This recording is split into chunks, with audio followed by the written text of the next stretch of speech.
asamblėją. Labai trumpai, bet tokių koncentratų. Kaip ir pernai prižadėjau, kad skaičius apie raumeninio disbalanso dubens asimetrijas pratęsim jas kitais metais susijusios su sąnarinės kilmės dubeniu. Tai iš karto užbėgant įvykiam už akių prisimenam, kokius atskaitos taškus mes vertinam tada, kada kalbam apie dubens asimetrijas. Tai yra klubakaulių skiauterių aukštis, tai yra priekinių viršutinių ir užpakalinių viršutinių klubakaulio dyglių aukščiai, sėdimųjų gumburų aukščiai, gaktinės sąvaržos sutapimas arba nesutapimas su bamba. Jeigu greitai pakartoti, nuo kokie bus klinikiniai požymiai susijęs su raumenų disbalansu, tai yra pirmiausia klubakaulių skiauterių asimetrinis aukštis, tą, ką mes darom testuojant ir žiūrint ir matant vizualinį diagnostikoje, ir sėdimųjų gumburų, ten, kur tvirtinasi užpakalinių šlaunies raumenų, 3 pagrindiniai raumenys sėdimųjų gumburų aukštis. Tai yra tie 2 atskaitos taškai, kuriuos mes radę asimetriją pirmiausiai nustatom, kad tai yra raumens disbalansas, kuris pirmiausiai yra susijęs su raumenų disbalansu. Tiksliau, dubens disbalansas susijęs su raumenų.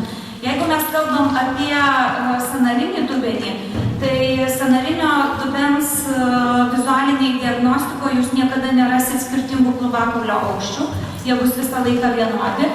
Tačiau bus skirtingas priekinių, viršutinių ir užpakalinių viršutinių klubakaulio dyglių aukštis ir vizualiniai diagnostikoje tas labai gražiai matysis nuotraukose ir bambos vidurio linija nesutaps su gaktinės sąvaržos linija. Tai yra bamba bus pasislinkus į šoną ir sėdimoji, ir gulimoji, ir stovimoji padėtyse.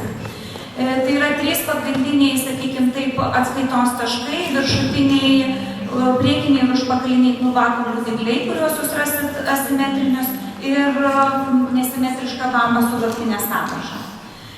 Taip atrodytų mūsų sąnarinis dubuo, tai yra kryžkaulis visada bus pakrypęs, skirtingai negu klubakaulio aukščiai jie yra simetriški. Ir vėlgi tai užpakalinių viršutinių klubakaulio dyglių, kuriuos mes matom čia vertinimas, sakykime, ta prasme, atžvilgiu atrodys mūsų pirštai taip. Matot, klubakaulių skiauterės yra vienoje linijoje, o viršutiniai klubakaulio dygliai yra asimetriški. Visą laiką bus patobiomechanikoje išreikšta kryžmeninio klubo sąnario judesių disfunkcija, skausmas ir judesių apribojimas. Kasgi pagrindė iš kaulinės struktūros stabilizuoja dubenį, tai yra kryžkaulis, o tai yra kaulas, prie kurio tvirtinasi labai daug raumenų, kurie stabilizuoja visą dubenį. Ir iš jų yra pirmiausiai kriaušinis didysis sėdmens, apie kurį kalbėjom pernai labai daug, ir disfunkcinius jo sindromus, bei plačiausiasis nugaros raumenys. Tai yra 3 pagrindiniai raumenys, kurie galėtų turėti įtakos kryžkaulio asimetriniai padėčiai, prie ko prisitaiko klubakaulį, ir tokiu būdu pirmiausiai mes turim vieną iš išraiškų sąnarinio dubens asimetriją. Taip, pačių gaktikaulio šakų aukštis, kuris lems tos pačios gaktikaulio sąvaržos disfunkciją, irgi turės daug įtakos. Ne veltui aš prašiau Pavelo anatomiškai, kad jisai išdėstytų, kodėl raiščiai turi įtakos sąnariniam dubeniui, vidaus organų raiščiai. Tai jūs matėt labai daug, kiek vidaus organų, mažojo vidaus organų raiščių tvirtinasi prie dubens kaulų. Ir būtent va čia ir stringa visi kineziterapeutai, ką reiškia stringa, tiesiog turi trumpalaikį gydymo efektą, todėl kad niekas, arba tiksliau labai mažai jų dirba su visceralinė terapija, koreguodami ne tik tai raumens arba sąnario disbalansą, bet dirbdami ir su vidaus organų raiščiais, kurie gali būti paslėptam režime ir išprovokuoti vėl grįžtantį asimetrinį dubenį. Taigi kriaušinis raumuo, labai trumpai apie jį, kadangi jo pagrindinis tvirtinimas jis yra kryžkaulis ir šlaunikaulis, dėl jo asimetrijų arba spazmo arba hipotonuso, tas, kas buvo kalbėta daktaro Olego, aiškino, kur yra raumens spazmas, kur yra raumens pertempimas ir būtent dėl jų asimetrijos provokuojasi, kadangi tie du raumenys yra antagonistai vienas kitam, iš karto keičia ir pačio kryžkaulio padėtį. Toliau didysis sėdmens raumuo, apie kurį irgi jau pakankamai visi gerai žino ir yra jis pagrindinis ir vienas iš svarbiausių dubens stabilizacinių raumenų, vėlgi tie patys pavyzdžiai, kurių disbalansę mes turim neteisingus judesio stereotipus ir labai dažnas kelio traumatizacijas ir gydomas yra, sakykime, kelio sąnarys, meniskai, bet ne priežastis, kuri yra aukščiau, tai yra nestabilus arba disfunkciniai didieji sėdmens raumenys, kurie irgi palaipsniui turės įtakos pačio kryžkaulio padėčiai ir sąnarinio dubens išsivystymui. Ir kągi plačiausiasis nugaros raumuo, kuris realiai daugeliu, sakykime, ne tik studentų, bet ir kineziterapeutų siejamas kaip su viršutiniu raumeniu. Tačiau tas raumuo yra vienas iš, sakykime, svarbesnių gydant peties sąnario problemas, nors priežastis gali būti kryžmeninėme klubo sąnaryje dėl plačiausio nugaros raumens disbalanso. Taigi, ta pati vizualinė diagnostika, kaip atrodytų užpakalinių viršutinių klubakaulio dyglių asimetrija, ką iš karto galėtume įtarti, kad tai yra sąnarinės kilmės dubuo. Čia mes turim priekinių viršutinių klubakaulio dyglių asimetriją ir turim nevienodoje linijoje bambą su gaktinė sąvarža. Funkciniai testai, kineziterapeutam labai gerai žinomas pėdalus testas arba, sakykime, pasilenkimo stovint testas, kuris stebimas yra pabėgimo sindromas, kuris vėlgi rodo kryžmeninio klubo sąnario disfunkciją.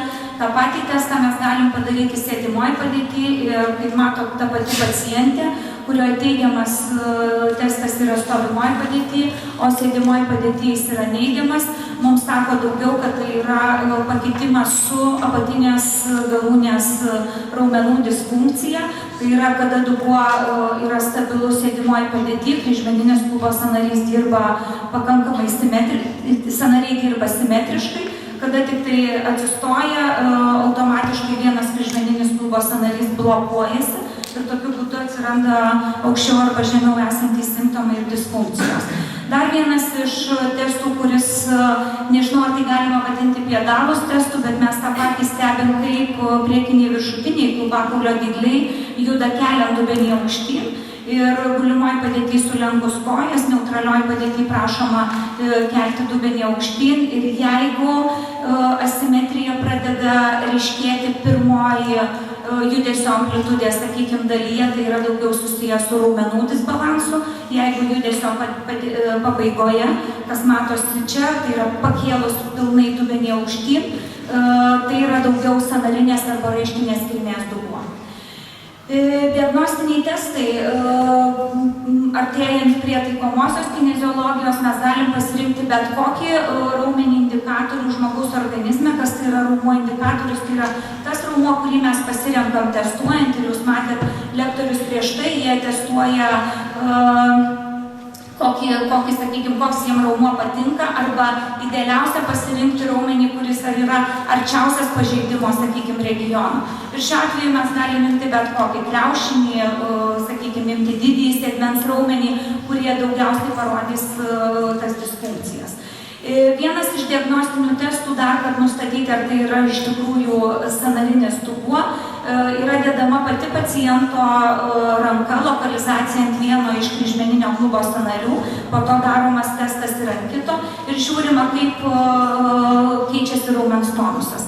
Jeigu raumens tonusas išlieka nepakitęs, reiškia, toje pusėje kryžmeninio klubo sąnario ryškesnių problemų šiam momentui nėra. Tas pats daroma su provokacija, taip vadinama mechaninė provokacija, tai yra testuojant tą patį užpakalinį šlaunies raumenį, galima padirginti dubenį, tiesiog jį pajudinti, sujudinti sąnarius, dubens sąnarius ir žiūrėti, ar raumuo indikatorius nekeičia savo tonuso ir jeigu keitimas yra, tai rodo, kad tai yra problemos sąnariuose. Ir vienas dar iš tokių paprastų provokacinių testų gali būti klubakaulių distrakcija arba, kitaip sakant, kryžmeninių klubo sąnarių distrakcija arba kompresija ir atliekamas yra testas žiūrint, kaip keičiasi raumens tonusas. Jei žmogaus organizmas prie bet kokių provokacijų, ar užsimerkus, ar nusijuokus, ar iškišus liežuvį, ar sukandus dantis, ar pagalvojus apie tai, kas jums patinka, ar kas nepatinka, ar stovint, ar sėdint, raumens tonusas neturėtų keistis į hipotonusą. Tie patys, kaip pavyzdys paimtas, yra dvigalvių šlaunies raumuo, kuris per sėdimą į gumburą, per sakrotuberalinį kryžmeninį gumburo raištį toliau jungiasi su kryžkauliu arba tiesiogiai turi sąsają su kryžkauliu, galima žiūrėti, kiek jisai turės įtakos kryžmeninio klubo sąnario disfunkcijai. Ir daromas paprasčiausiai testas, jeigu tonusas yra stiprus, dedama paciento ranka ant kryžmeninio klubo sąnario, daromas vėl retestas. Jeigu testas yra stiprus, dedama ant kitos pusės, nepriklausomai nuo to, kurioj pusėj, sakykime, kurią pusę mes testuojam, ir gali būti distrakcija arba kompresija to sąnario ir vėl daromas retestas. Koks yra korekcijos algoritmas, jeigu mes turim sąnarinį dubenį, tai aišku, pirmiausiai visada reikėtų pasižiūrėti, ar nėra raumeninio dubens disbalanso. Jeigu tai yra raumeninis dubens disbalansas, mes turim koreguoti, tai yra pirmiausiai atstatyti tuos anksčiau minėtus du atskaitos taškus - klubakaulio skiauterių aukščius, prisiminti, kurie raumenys jiems gali turėti įtakos, ir sėdimųjų gumburų aukščius. Toliau mes imam kryžmeninio klubo sąnario, nustatom kryžmeninio klubo sąnario mobilizacijos kryptis. Tai yra vėlgi tuo pačiu principu pasirėmus bet kokį arba anksčiau testuotą stiprų raumenį. Mes tiesiog rodom kryžkaulio kryptim ranka savo, kokią kryptį man reikėtų mobilizuoti. Ir taip, kaip čia matėte, ir su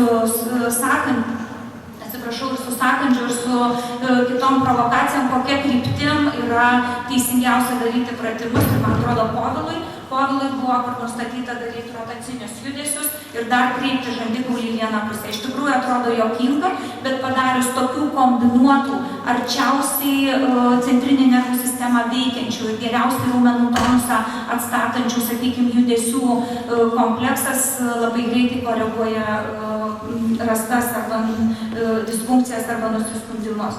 Toliau atliekama nustatyta kryptim kryžmeninio klubo sąnario mobilizacija, vėl atliekamas retestas.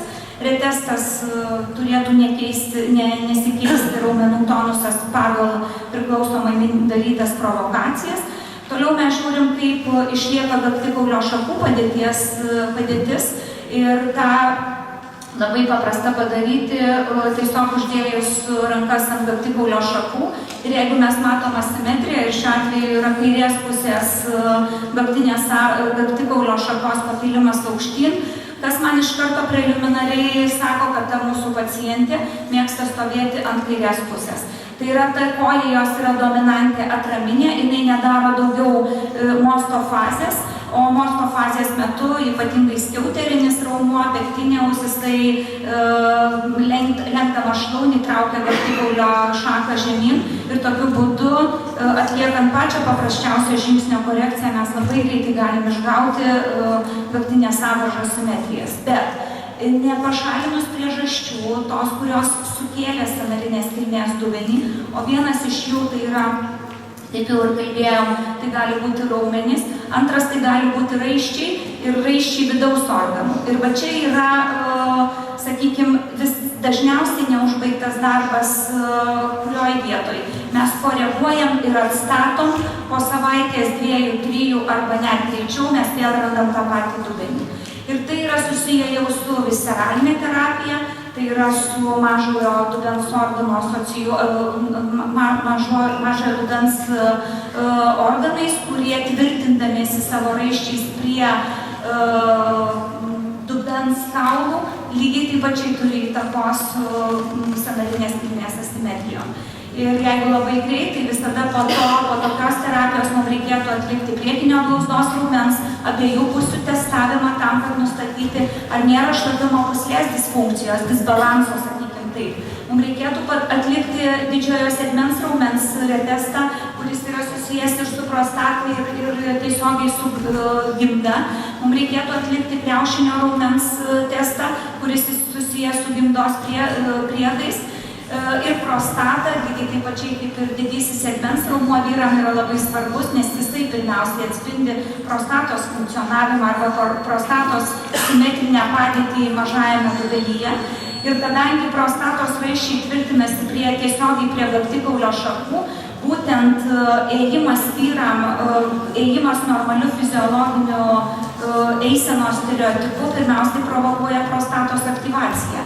Ir vėlgi, kodėl taip yra? Todėl, kad normalus žingsnio mostas ir normalus atsispyrimas aktyvina didžiuosius segmens raumenis, tai yra didieji segmens raumenys atsakingi už šitą funkciją, o ėjimas mažai žingsniais lėtai susikišus rankas į kišenes, gluteus maximus neaktyvuoja visiškai, neįsijungia į darbą ir tokiu būdu labai greitai susiformuoja ne tik tai dubens asimetrijos, bet ir visceralinės problemos, kurios tiesiogiai asocijuotos su minėtais organais. Ir kągi mes darom toliau? Mes darom testavimą tų raumenų abipus, nes organo disfunkcija visada rodo abipusių raumenų hipotonusas. Tada mes nustatom, kokio tai organo yra asimetrinė padėtis.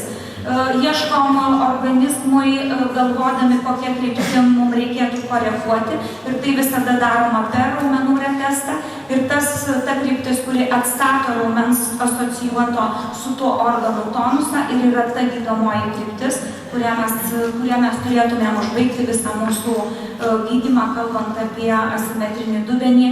Pirmiausiai sąnarinės kilmės, o paskui, sakykime, jeigu mes ją radom, bet visada pradžia yra dėl raumenų disbalanso.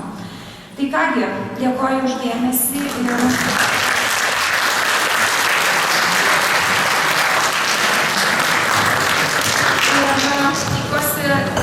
Tikiuosi, klausimų nėra visi pavargę, bet dar keletas yra labai svarbių informacijų. Viena informacija yra tai, kad šiuo metu yra derinama, sakykime, galimybės iš tikrųjų yra, tik tai galbūt konkrečios datos dėl Olego galėjimo skaityti seminarą apie Vitamegos, sakykime, preparatus ir jų poveikį, jūs tą matėte, sakykime, jau parodomoji, kad vadinama rodomoji lekcija. Testinai primenu, kad prasidėję antro kurso yra jau rytoj 3 dienos labai intensyvių kursų iš visceralinės terapijos, tai yra storasis žarnynas, plonasis žarnynas, būtent jų korekcijos ir sąsajos su visais organizmo disbalansais. Kas susižavėjo arba kas galvoja, kad tai neveikia, prašom prisijungti ir įsitraukti į tas gretas. To dar nepamiršau. Tai iš tikrųjų visiems ačiū už kantrybę ir džiaugiuosi, kad jauni žmonės pradėjo mokytis.